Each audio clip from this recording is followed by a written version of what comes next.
Olá, jovens. O meu nome é Daisy. Eu sou professora da Escola Bíblica Dominical desde 2010 e hoje congrego e dou aula para os adolescentes e jovens na congregação Guarará 1. Nesse trimestre, nós vamos falar sobre idolatria e vamos investigar quem ocupa os altares do nosso coração. Então, acho que para começar, é bom a gente comentar com os nossos alunos em sala já sobre a capa. Já instigá-los a pensar, a responder, a refletir sobre a pergunta, título da lição desse trimestre. Quem ocupa os altares do nosso coração? E a ideia desse trimestre todo é realmente a gente refletir, fazer um autoexame. Então, começando pela lição 1, a gente já vai ampliar o conceito e a ideia de idolatria. Então, a ideia vai ser a gente tirar um pouco o conceito de que está ligado a algo físico. Não é só isso. Então, para começar, vamos já destrinchar a etimologia da palavra. Na lição, a gente trouxe aí os significados, que vem do grego, que significa imagem mental ou imagem material, junto com o significado de adoração, serviço. Percebam que a própria etimologia da palavra já trata de idolatria para além do material. Então, idolatria também está ligada a uma imagem mental que nós temos, a uma ideia, a um aspecto, a uma fantasia, a uma aparição. Acho legal a gente já pensar e conversar com a sala sobre isso, para a gente já estimulá-los a começar a identificar o que mais, para além do que é físico, tem nos feito confiar, tem atraído a nossa fé. Então, para começar, a etimologia da palavra já tira essa restrição de que é algo material. Então, uma imagem mental também pode ser uma ideia, um conceito, uma filosofia, coisas que o nosso intelecto cria. Não só aquilo que é criado pelas mãos, mas também aquilo que é criado pela mente. E aí, o primeiro tópico, a gente já vai tratar do começo, Onde tudo começou. E começou aonde? Começou no Éden, Começou com o desejo de ser como Deus. E também de ouvir e obedecer outro além de Deus. Então, tudo começou no Éden por esses dois comportamentos: desejar ser como Deus e obedecer um outro ser além de Deus. Tudo isso seduzidos pelo próprio orgulho. Então, a gente precisa olhar para a história da queda lá de Adão e Eva para além de um comportamento de desobediência. Antes da desobediência, houve, na verdade, um orgulho que persuadiu o homem e a mulher a desejarem ser como Deus e também levou a obedecer, ouvir uma outra voz. Então, esses, na verdade, são comportamentos que estão ligados à idolatria. Então, tudo começou na queda do homem. Não começou lá quando imagens começaram a ser construídas e tudo mais. Tudo começou no desejo de ser como Deus e no ouvir, obedecer outro ser além de Deus. E aí a gente parte para o tópico 2, que é falar sobre o primeiro mandamento. Então, já é bom pensarmos que o princípio do relacionamento com Deus, o princípio de uma vida com Deus, é tê-lo como prioridade. É tê-lo acima de todos e todos em nossa vida, em nosso coração. Então, tudo começa com ter Deus como prioridade, em primeiro lugar. E não é à toa que esse é o primeiro mandamento, Porque todos os outros mandamentos são como que em consequência, como que em efeito cascata, Quando nós não temos o Senhor como prioridade, quando não adoramos, quando não obedecemos, quando não confiamos, quando não seguimos a Deus em primeiro lugar, a nossa vida começa a ser é conduzida por meio de muitos outros caminhos pecaminosos, né? Por outros caminhos de pecado. Então, tudo começa por amar a Deus, por adorar a Deus acima de todas as coisas. Por isso, não é à toa que os 10 mandamentos começaram com adorarás ao Senhor teu Deus. Então, essa é uma outra ideia que a gente também precisa frisar para os alunos. Nada é uma coincidência na palavra de Deus. Tudo na palavra de Deus tem uma ordem, né? Lógica, didática, de acordo com os propósitos do Senhor. Tudo que o Senhor ensina na sua palavra, até mesmo a ordem dos 10 mandamentos, tem ali um propósito didático para nos orientar a como nos relacionar com Ele. Então, isso também precisa ficar claro para os nossos alunos. E aí, no versículo 4 e no versículo 5, lá em Êxodo, a gente também vê o Senhor falando, primeiro, como e por quem foram feitos os ídolos. Isso é importante a gente entender também, porque é o Senhor explicitando a futilidade daquelas imagens. Nós precisamos enfatizar isso para os nossos alunos também, que os nossos ídolos são criados por nós, seja pelas nossas mãos, ou seja pela nossa imaginação ou pelos desejos do nosso coração. E aí o Senhor vai falar de que tipo de relação nós temos com os ídolos. A relação de prostração e serviço, que na verdade se devem apenas ao Senhor. Então, acho importante, nesse tópico da lição, discorrer em Êxodos 20, esses versículos-chave aí, que vão trazer essas ideias e esses conceitos. E, claro, fazer um link com a frase, né, de reflexão da revista, que é uma frase do Iago Martins, falando que todos os pecados decorrem da idolatria. Então, fazê-los percorrer os versículos da Bíblia e fazê-los percorrer também os tópicos da lição, para que acompanhem a lógica do conteúdo. Isso é importante. Por terceiro tópico, nós vamos falar das cisternas rachadas. E é aí que a gente vai trazer o texto de Jeremias 2, que é o texto da leitura bíblica da revista. Na leitura bíblica, nós citamos alguns versículos, mas acho importante pedir para que eles abram a Bíblia no capítulo 2 de Jeremias e ir discorrendo cada versículo para fazê-los entender a lógica da profecia do Senhor no capítulo 2 de Jeremias. Isso também é um exercício para que os nossos jovens comecem a entender, a pegar familiaridade com a leitura da palavra. Então, é importante, nesse momento, abrir a Bíblia no capítulo 2 e ir discorrendo os versículos aí conforme a lição propõe e explicando cada versículo, Ainda que pareça óbvio muitas vezes, é importante a gente fazer esse exercício de refletir ao ler a palavra, porque isso vai ajudar os nossos alunos a ter uma maior autonomia na hora de estudar a palavra de Deus. E quem sabe aí começar até a contribuir mais com as nossas aulas também. Então, a ideia é abrir no capítulo 2 de Jeremias, discorrer pelo texto bíblico. E, claro, acho legal nesse momento fazer um link com a frase do Timothy Keller, que é: qualquer coisa que você busque a fim de receber o que só Deus pode dar, isso é idolatria. Então, vai de encontro ao título da lição, Que idolatria vai para além das esculturas.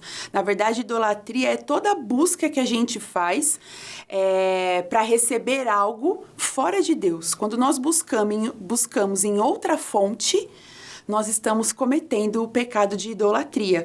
Por isso que em Jeremias, no versículo do texto-chave, fala, que o meu povo fez 2 maldades, Eles me deixaram e cavaram cisternas. São 2 atitudes diferentes. São 2 crimes, 2 maldades que o Senhor acusa e expõe para o seu povo. Ou seja, deixar o Senhor. E aí, por trás de deixar o Senhor, é importante a gente identificar quais são as motivações. Então, a lição traz a infidelidade, a ingratidão, a desconfiança. E quando fala de cavar cisternas, a lição traz a questão questão também do orgulho e da presunção. A presunção de nos acharmos capazes de criar as nossas próprias fontes de felicidade, de sentido de vida, de bênção, de vitória. Então, essas duas expressões, né, esses dois verbos aí, precisam ser muito bem enfatizados na hora da aula, porque é isso que vai dar o sentido da idolatria para além das esculturas. E nesse momento eu acho importante jogar para os alunos uma pergunta, né?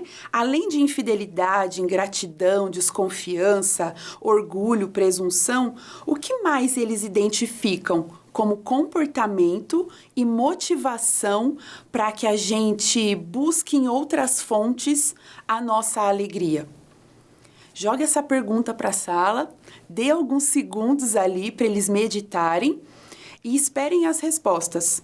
Tenho certeza que os nossos jovens vão trazer muitas ideias e vão comentar sobre muitas coisas que vão contribuir com a aula, que vão acrescentar ao conteúdo da revista e ao conteúdo que nós, professores, propomos em aula. Então, pergunte isso para a sala e dê espaço para que eles possam responder e trazer aí as ideias e até os testemunhos, por que não? Então, a idolatria anda de mãos dadas com outras posturas. E a gente precisa identificar para fazer esse autoexame com detalhe, ok? E aí a gente vai para o último tópico, que é quando a gente fala das boas novas. E aí a gente faz um paralelo, né? Se a gente cava cisternas rachadas que não retêm água, é o momento em que Cristo vem como fonte de águas vivas. Mais uma vez, não é à toa, né? Não é uma coincidência o Senhor se colocar como uma fonte de águas vivas. Nada na palavra do Senhor é sem propósito. Então, o Senhor vem se colocar como essa fonte justamente porque nós, desde o momento da queda no Éden, estamos buscando em outras fontes. Queremos matar a nossa sede com outras águas. Mas é o nosso Senhor Jesus, é a fonte inesgotável e a água que realmente mata a nossa sede. E aí, no decorrer do trimestre, nós vamos falar de diversas fontes, né? Diversas cisternas rachadas às quais a gente recorre para matar a nossa sede. Mas, por fim, nós também vamos perceber pela palavra de Deus que todas essas cisternas só produzem mais sede em nós e que a água que realmente nos sacia é o Senhor Jesus. Então, acho importante frisarmos com eles, mais uma vez, ao final da aula, que idolatria vai para além das esculturas, né? E que no decorrer desse trimestre nós vamos fazer um exercício, um autoexame. E isso vai requerer deles muita reflexão, muita sinceridade consigo e sinceridade diante de Deus, para identificar, reconhecer e, por vezes, até confessar toda essa idolatria. Então, estimulem os alunos a refletir, assim como a gente comenta na introdução da revista, estimule-os a ler a revista, né, a consultar os materiais da bibliografia, para que eles possam ter ainda mais contato com o assunto. No decorrer desse trimestre, a gente vai falar sobre idolatria com base em 3 principais livros, que a gente comenta aí na lição 1. O primeiro livro é esse livro do Timothy Keller, Deuses Falsos. Boa parte dos temas está baseado neste livro aqui. Então, quem tiver a oportunidade de ler, é muito legal esse livro.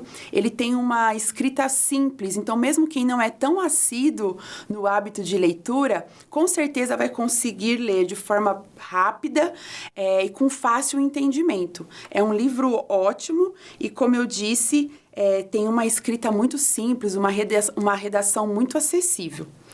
Além desse, a gente também vai se basear no livro do Iago Martins, No Alvorecer dos Deuses.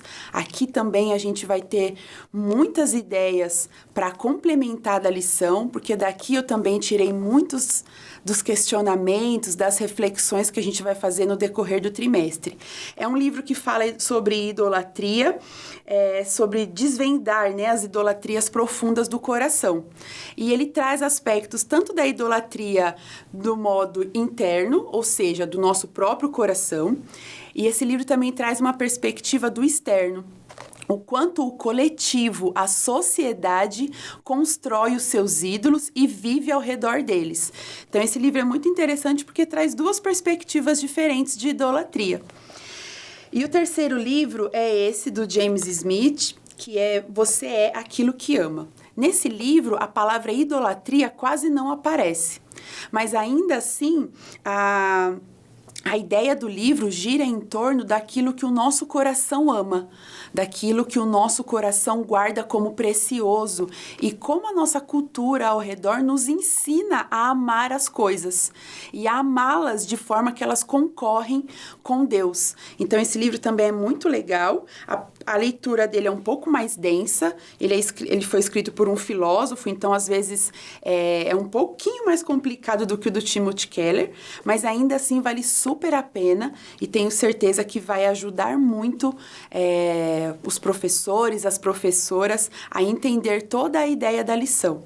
Então, se vocês puderem, tiverem condições, acesso, procurem ter esses livros com vocês, fazer essas leituras e consultar, né, as nossas referências bibliográficas na revista, para que vocês, no decorrer do trimestre, tenham outros materiais, outros textos, tem podcast, tem vídeo no YouTube. Então, tem muita coisa bacana para contribuir com o conhecimento de vocês, com o conhecimento dos alunos.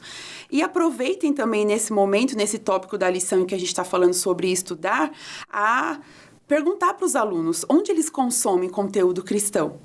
Acho que esse é um momento da gente também jogar para eles e procurar saber deles, né? Fazê-los refletir. Onde eu tenho consumido? Será que eu tenho seguido, por exemplo, páginas no Instagram que falam da palavra de Deus de forma correta, saudável, né? Sem heresia, sem ideias tortas? Será que eu tenho escutado bons podcasts? Tenho assistido bons vídeos no YouTube? Tenho lido bons livros, né? Será que eu tenho ocupado o meu tempo com bons conteúdos e principalmente conteúdos ligados à palavra de Deus? Então, nesse momento da lição, acho importante também a gente puxar dos alunos essas respostas. Eles podem ter boas dicas, inclusive, de conteúdos, e aqueles que ainda não consomem, a gente tem a oportunidade nesse momento de plantar uma sementinha ali, uma curiosidade, quem sabe despertar a vontade e até o hábito, né, de leitura, de consumir conteúdos cristãos, que tem tanta coisa boa e saudável sendo divulgada. A gente precisa trabalhar melhor com eles nisso, para que, mais uma vez, como eu disse, eles sejam mais autônomos no estudo da palavra do Senhor, né? Eles tenham vontade própria e não dependam só da gente, pelo contrário, que eles possam ter esse desejo individual de buscar conhecer mais a palavra de Deus. Então, aproveitem esse tópico para, quem sabe, despertar neles esse interesse também, ok? Essa é a nossa primeira lição. A ideia é que, no decorrer do trimestre, no nosso grupo de WhatsApp dos professores da EBD, a gente vá colocando, compartilhando outros materiais. Então, se você ainda não está no nosso grupo de WhatsApp de professores de jovens, fale com o seu superintendente da escola dominical. Ele com certeza tem o link. Acesse, entra para o grupo e vem conferir outros materiais que a gente vai compartilhar no decorrer dos próximos meses, ok? Bem, foi isso. Espero ter contribuído. Qualquer coisa, manda seu feedback pra gente. Conta aí o que mais vocês gostariam de ver e ouvir nesses vídeos. E a gente se vê no próximo. Até mais!